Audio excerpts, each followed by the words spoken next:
Hello friends, स्वागत है आपका एक बार फिर से आपके अपने लीगल चैनल में। दोस्तों, आज के इस वीडियो में एक लेटेस्ट जजमेंट जो अभी 3 दिन पहले ही यानी 17 सितंबर 2025 को आया है 498 के मामले में, इससे आपको रूबरू कराने जा रहा हूं।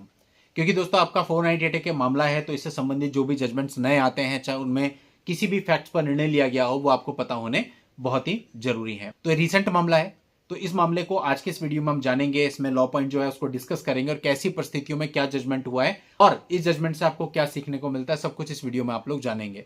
तो दोस्तों आपसे कहना चाहूंगा कि अगर आपको इस चैनल की वीडियोज अच्छी लगती हैं तो चैनल को सब्सक्राइब करके नोटिफिकेशन बेल पर जरूर क्लिक कर लेना, क्योंकि इससे हमको मोटिवेशन मिलता है डेली आप लोगों के लिए इस प्रकार के नए नए जजमेंट्स और नए नए फैक्ट्स पर वीडियो लाने का। तो चलिए इस वीडियो को शुरू करते हैं। इस मामले में एक पत्नी ने एक प्राइवेट कंप्लेंट दर्ज करी थी अपने हस्बैंड के खिलाफ 498 की, और इसमें हस्बैंड के ऊपर चार्जेस भी फ्रेम हो गए थे।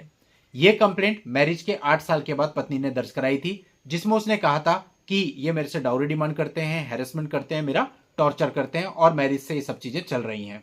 ये प्राइवेट कंप्लेंट वाइफ ने 2018 में दर्ज कराई थी। अब दोस्तों इस ऑर्डर के अगेंस्ट जो हस्बैंड के ऊपर चार्जेस फ्रेम हुए थे, इसको क्वैश कराने के लिए हस्बैंड हाईकोर्ट में आए थे। अब हाईकोर्ट में अपनी बात उनको रखनी थी, तो पति पक्ष ने जो अपनी दलीलें रखी उनमें से कुछ मैं आपको बताता हूं जो मेन मेन है। उनकी सबसे पहली दलील ये थी कि ये जो कंप्लेंट है ये आफ्टर थॉट है, मैरिज के 8 सालों के बाद दर्ज कराई गई है। अगला उनका जो कहना था कि ये काउंटर ब्लास्ट में दर्ज कराई गई है, वो भी तब जब पति ने पत्नी और उसके पैरामोर के खिलाफ, पैरामोर मतलब जिसके साथ उसका अफेयर चल रहा है, पति ने बोला कि भाई जिसके साथ उसका अफेयर चल रहा था उसके खिलाफ पति ने एक कंप्लेंट दर्ज कराई थी, उसमें मामला दर्ज हुआ और पैरामोर की अरेस्टिंग भी हो गई। और इसके बाद इससे क्षुब्ध होकर के पत्नी ने यह कंप्लेंट दर्ज कराई कि मेरे साथ डाउरी हैरेसमेंट किया जाता है और ये सब चीजें की जाती हैं। दोस्तों ये आर्ग्यूमेंट पति पक्ष के थे। इसके अलावा पत्नी पक्ष ने भी अपनी तरफ से वहां पर आर्ग्यूमेंट रखे। उनका यह कहना था कि जो टॉर्चर हुआ है, जो घटनाएं दिखाई गई हैं, उन सबकी स्पेसिफिक डेट कंप्लेंट में लिखी गई हैं। जो डीले ये बता रहे हैं कि 8 साल के बाद ये मामला दर्ज कराया गया, तो इस डीले का जो प्रॉपर एक्सप्लेनेशन है वो भी कंप्लेंट में दिया गया है। दोस्तों ये आर्ग्यूमेंट सुनने के बाद कोर्ट को इस पर अपना डिसीजन लेना था।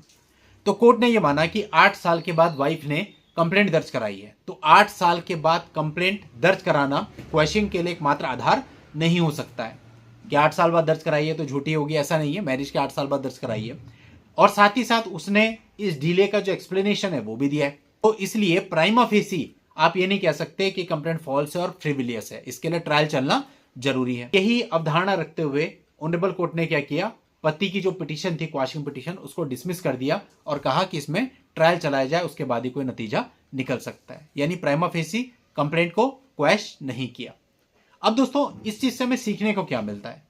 मेन बात है, सीखने को ये मिलता है कि पत्नी मैरिज के कितने भी टाइम के बाद मामला दर्ज करा सकती है, और अगर केवल आप इस आधार पर क्वेश्चन करने जाते हैं तो कोर्ट आपको मना कर सकती है। हाँ, लेकिन सेपरेशन के 4 साल के बाद, 5 साल के बाद, 3 साल के बाद मामला दर्ज कराती है तो वो परिस्थिति अलग होती है। दूसरा, अगर पत्नी की कंप्लेंट में या एफआईआर के अंदर स्पेसिफिक एलिगेशंस हैं, उनकी डेट्स बताई गई है, घटनाएं बताई गई हैं, आरोप बताए गए हैं, किसने क्या किया, स्पेसिफिकली सब कुछ मेंशन किया गया है, तो भी कोर्ट क्वेश्चन करने से ऐसे मामलों में मना कर सकती है। दोस्तों ये जजमेंट अभी हाल ही में आया है और आप सबको जानना चाहिए, और इसकी वजह से इस जजमेंट का जो पीडीएफ है उसका लिंक मैं अपने वीडियो के नीचे डिस्क्रिप्शन में दे रहा हूं, वहां जाके आप इसे डाउनलोड कर लेना और पूरा पढ़ लेना।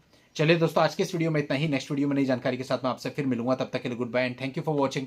Take care.